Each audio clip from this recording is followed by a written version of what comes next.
نحمده ونصلي على رسوله الكريم أما بعد فأعوذ بالله من الشيطان الرجيم بسم الله الرحمن الرحيم قال الله تبارك وتعالى في كلامه المجيد والفرقان الحميد الذين آتيناهم الكتاب يعرفونه كما يعرفون أبناءهم وَإِنَّ فَرِيقًا مِّنْهُمْ لَيَكْتُمُونَ الْحَقَّ وَهُمْ يَعْلَمُونَ الْحَقُّ مِنْ رَبِّكَ فَلَا تَكُونَنَّ مِنَ الْمُمْتَرِينَ صدق اللہ العلی العظیم۔ میرے واجب الاحترام خواتین و حضرات، ارشاد باری تعالی ہے الذین آتیناہم الکتاب یعرفونہ کما یعرفون ابناءہم، وہ لوگ جن کو ہم نے کتاب دی وہ پہچانتے ہیں آپ کو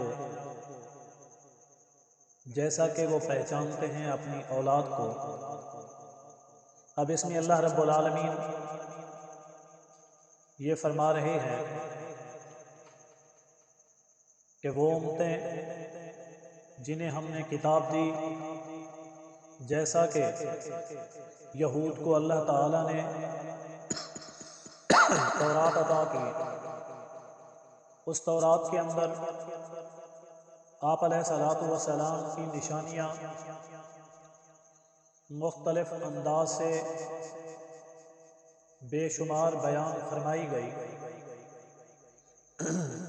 یہودی آپ کی ان نشانیوں کی وجہ سے آپ کو پہچانتے تھے۔ ہر وہ چیز جو ان کی کتاب کے اندر بتائی گئی انہوں نے اسی کتاب کی نشانیوں کو دیکھ کر، انہی کو سمجھ کر، انہیں پڑھ کر آپ علیہ الصلوۃ والسلام کا انتظار کیا کرتے تھے۔ یہ دعائیں کرتے، وسیلے دیتے، مختلف قوموں کے سامنے آپ کا تذکرہ خیر کرتے، یہاں تک کہ وہ آپ کے انتظار میں کھجوروں کی سرزمین مدینۃ المنورہ میں ہجرت کر کے آئے، تاکہ وہ آخری پیغمبر، آخری نبوت اور رسالت کے تاجدار جس علاقے کے اندر آئیں گے ہم ان سے پہلے وہاں پہنچ جائیں۔ جب آپ علیہ الصلوۃ والسلام نے نبوت کا اعلان کیا، آپ کے اندر وہ تمام نشانیاں ان لوگوں نے سمجھنے کے بعد بھی فقط اس بات پر کہ ہم بنی اسرائیل میں سے ہیں اور یہ بنی اسماعیل میں سے ہیں، اسی وجہ سے ہم انہیں نہیں مانتے، حالانکہ وہ تمام نشانیاں جو ان کی کتاب میں بتائی گئی تھی ان کے اہل علم لوگ سمجھتے تھے۔ انہیں اس بات کا اس انداز سے سامنا تھا جیسا کہ حضرت عبداللہ ابن سلام فرماتے ہیں کہ ہم حضور علیہ الصلوۃ والسلام کو آخری پیغمبر، آخری نبی اور رسول ایسے پہچانتے تھے جیسا کہ ہم اپنی اولاد کو بھی نہیں پہچانتے۔ ہو سکتا ہے کہ یہ ہماری اولاد ہو نہ ہو، لیکن آپ اللہ کے رسول، اللہ کے بھیجے ہوئے پیغمبر، آخری آنے والے تاجدار، ختم نبوت کو کامل اور مکمل کرنے والے پیغمبر ہیں۔ اسی طرح اللہ تعالیٰ نے کتاب دی نصارہ کو، عیسائیت کو، اور فرمایا کہ ان کے سامنے بھی وہ سب چیزیں موجود تھی، وہ نشانیاں ان کی کتاب کے اندر آئی، جس کے لیے فرمایا وَمُبَشِّرًا بِرَسُولٍ يَأْتِي مِن بَعْدِهِ اسْمُهُ أَحْمَدُ، خوشخبریاں دی سیدنا عیسیٰ علیہ السلام نے کہ میرے بعد ایک پیغمبر آئیں گے، رسول آئیں گے جن کا نام احمد ہوگا۔ اسی طرح جو بھی نشانیاں علاقے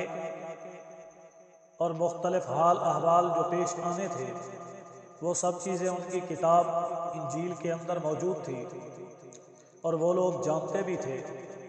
جاننے کے باوجود ضد اور ہٹ دھرمی پر قائم رہے اور اس بات کو تسلیم نہیں کیا۔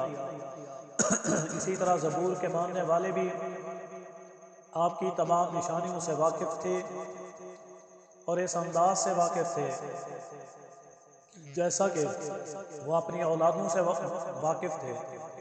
آپ علیہ الصلوۃ والسلام کو ان سے بڑھ کر جانتے بھی تھے، نشانیوں سے پہچان بھی کر چکے تھے۔ فرمایا وَإِنَّ فَرِيقًا مِّنْهُمْ لَيَكْتُمُونَ الْحَقَّ وَهُمْ يَعْلَمُونَ، ان میں ایک گروہ ایسا تھا جو حق کو چھپانے والا تھا۔ چھپایا اس چیز کو جاتا ہے جسے جانتے ہوں،